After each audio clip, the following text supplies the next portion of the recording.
चल रहा था।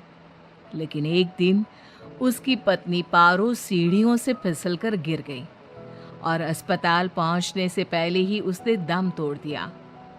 कुंदन की जिंदगी तो जैसे वीरान हो गई। बच्चे भी बहुत दुखी रहने लगे।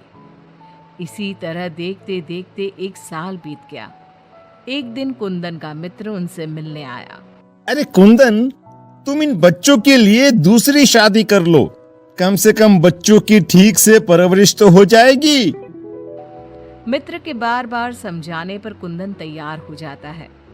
नई माँ रूपा शुरू में बच्चों और कुंदन का बहुत ख्याल रखती है, पर 6-7 महीने बाद ही वो कुंदन के जाने के बाद आराम से सो जाती। और जब मुन्ना और रिया स्कूल से आते तो, ए रिया, जल्दी से पूरे घर की सफाई कर और बर्तन धो दे, तभी खाना मिलेगा। और मुन्ना, जाकर छत की धुलाई कर। वो बच्चों से ही घर का सारा काम करवाती है। उन्हें खाना भी ठीक से नहीं देती। खुद के लिए और कुंदन के लिए वो बढ़िया बढ़िया पकवान बनाती। जब रात को कुंदन काम से वापस आता तो, अरे, बच्चों ने खाना खा लिया? उनको तो मैंने कब का खिला पिलाकर सोने भेज दिया है। कितना ख्याल रखती है ये बच्चों का। एक दिन जब रूपा सो रही थी, मुन्ना देखता है कि रसोई की अलमारी में मिठाई रखी है, लेकिन वो वहां तक पहुंच नहीं पाता। तो वो अपनी बहन को बुलाकर लाता है। मैं घोड़ा बन जाता हूँ, तुम मेरे ऊपर चढ़कर वो मिठाई उतार दो। उन्होंने मिठाई उतारी और खा ली। अचानक मिठाई का डिब्बा रिया के हाथ से नीचे गिर जाता है और बिखर जाता है। आवाज सुनकर रूपा भागते हुए आती है। उसने आओ देखा न ताओ और दोनों की खूब पिटाई कर दी। जब देखो तब भूखे ही रहते हैं ये बच्चे, न जाने इनका पेट है कि कुआं। बच्चे खूब देर तक रोते रहते हैं, लेकिन फिर आपस में ही बातें और मजाक करके एक दूसरे का मन बहलाने लगते हैं। रिया, जब मैं बड़ा हो जाऊंगा ना तो एक मिठाई की दुकान खोल लूंगा। पहले हम लोग खूब सारी मिठाइयाँ खाएंगे और फिर बेचेंगे। मुन्ना, मेरी तो शादी हो जाएगी, तुम अकेले ही सारी मिठाइयाँ खाओगे ना? अरे हाँ रे, तब तक तो मेरी भी शादी हो जाएगी। कुंदन जब घर आता है तब उसकी माँ बच्चों की खूब शिकायत करती है।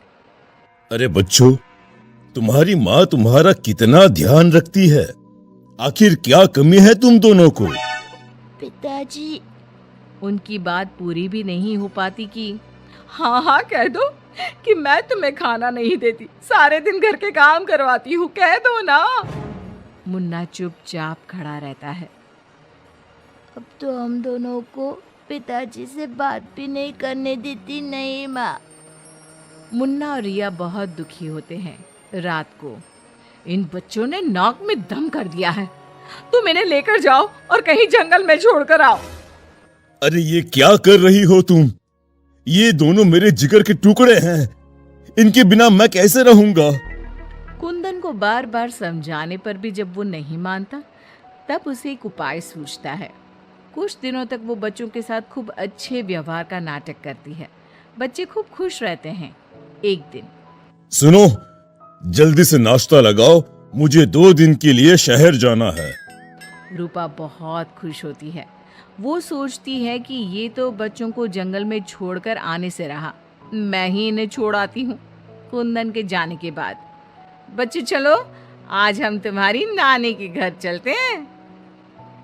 बहुत देर तक चलते चलते जब वो सब घने जंगल में पहुंच जाते हैं तब, माँ, इधर का नानी का घर है, लगता है हम रास्ता भूल गए हैं।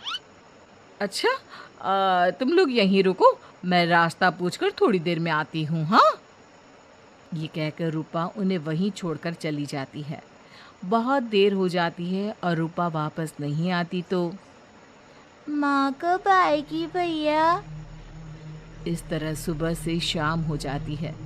जहाँ एक तरफ बच्चे जंगल में अपनी माँ का इंतजार कर रहे होते हैं, वहीं दूसरी तरफ रूपा घर में आराम से बैठी थी।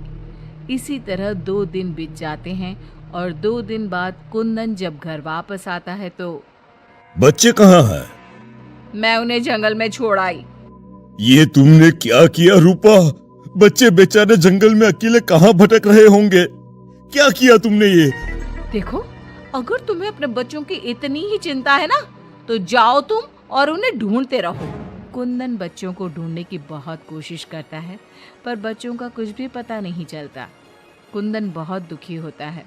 अब वो हर रोज काम पर जाने के बहाने जंगल में बच्चों को ढूंढता हुआ भटकता रहता है। रूपा के जाने के बाद बच्चे रोते रोते आगे बढ़ने लगते हैं। माँ बड़ी चालाकी से हमें जंगल में छोड़कर चली गई। अब हमें रहने के लिए कोई ठिकाना ढूंढना ही होगा। अब तो अंधेरा भी घिर रहा है। आगे जाते ही उनको एक झोपड़ी दिखती है। बच्चों को थोड़ी आशा बनती है। दोनों भागते भागते वहां पहुंचते हैं और झांक कर अंदर देखते हैं तो एक बुढ़िया चरखे पर सूत काट रही थी। उसके शरीर पर सफेद वस्त्र थे।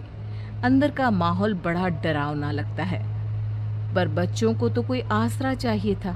वो दोनों दरवाजा खटखटाने लगते हैं। तभी वो बुढ़िया पीछे मुड़ती है। बच्चे जैसे ही उसे देखते हैं, उनके शरीर के अंदर भय से एक अजीब सी सिहरन दौड़ जाती है। माथे पर बड़ी सी लाल बिंदी, आंखें सुर्ख लाल और बाल भी अस्त व्यस्त। जैसे ही उसकी नजर मुन्ना और रिया पर पड़ती है, उसके चेहरे की रौनक बढ़ जाती है। वो बड़ी प्रसन्न होकर कहती है, आओ आओ बच्चों, मैं तुम्हारी दादी जैसी ही तो हूँ। आ जाओ। बच्चों को प्यार से वो घर के अंदर बुलाती है। बच्चों के लिए खूब सारी मिठाइयाँ, फल और बिस्किट ले आती है। बच्चे तो पहले से ही भूखे थे। वे खाना देखकर उस पर टूट पड़ते हैं। उनका सारा डर भी दूर हो जाता है। वो खाने के बाद तुरंत ही सो जाते हैं। जब सुबह उठते हैं तो बच्चों, हम घर के पीछे वाले बगीचे में चलते हैं। वहाँ बहुत सुंदर फूलों का बगीचा था। मुन्ना और रिया वहीं खेलने लगते हैं। बुढ़िया अंदर चली जाती है। तब तक मुन्ना की नज़र एक गिलहरी पर पड़ती है, जो एक कोने में दुबकी हुई थी। मुन्ना उसे प्यार से अपने हाथ में उठा लेता है। तभी गिलहरी इंसानों की आवाज़ में बोलती है, बच्चों, तुम लोग यहाँ से भाग जाओ। ये बुढ़िया एक खतरनाक चुड़ैल है। तुम्हें खिला पिला कर पहले मोटा करेगी, फिर पिंजरे में डाल देगी। सभी बच्चों को ये जादुई छड़ी से पशु पक्षी बनाकर बगीचे में रख देती है। एक एक करके अपनी जादू की छड़ी से सबको बेहोश कर देती है और कढ़ाई में तेल गरम करके पकोड़े बनाकर खा जाती है। इसके पास एक आदमकद का पिंजरा है। ये खुद उसकी सफाई करती है। ये कहकर गिलहरी जमीन पर कूद जाती है। जब दोनों घर में जाते हैं तो देखते हैं कि बुढ़िया पिंजरे की सफाई कर रही थी और उसके मुंह पर खून लगा था। बच्चों को देखते ही अपना मुंह पोंछने लगती है वो। रिया चारों तरफ जादू की छड़ी ढूंढने के लिए नजर दौड़ाने लगती है। अचानक उसे जादू की छड़ी दिखाई देती है और वो दोनों लपटकर वो छड़ी उठा लेते हैं। जादुई छड़ी, पिंजरा बंद कर दो। पिंजरा बंद हो जाता है। पिंजरा बंद होते ही वो बुढ़िया एक खतरनाक चुड़ैल बन जाती है और चीखने लगती है। दादी, आज तुम भी पिंजरे में बंद होने का मजा उठा लो ना। दोनों हंसते हैं। दादी दादी, यही वो जादुई छड़ी है ना, जिससे तुम सब बच्चों को चूहा, बिल्ली और गिलहरी बनाती हो। बोलो, तुमको क्या बनना है?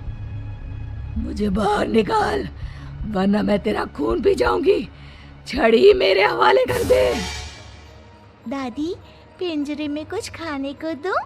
ये लो। तब तक आम की गुठलियाँ चूसो, इनमें अभी भी बहुत रस बचा है। दोनों आम की ढेर सारी गुठलियाँ पिंजरे में फेंक देते हैं। एक बार मैं बाहर आ जाऊं ना, तुम दोनों के पकोड़े बनाकर चबा जाऊंगी।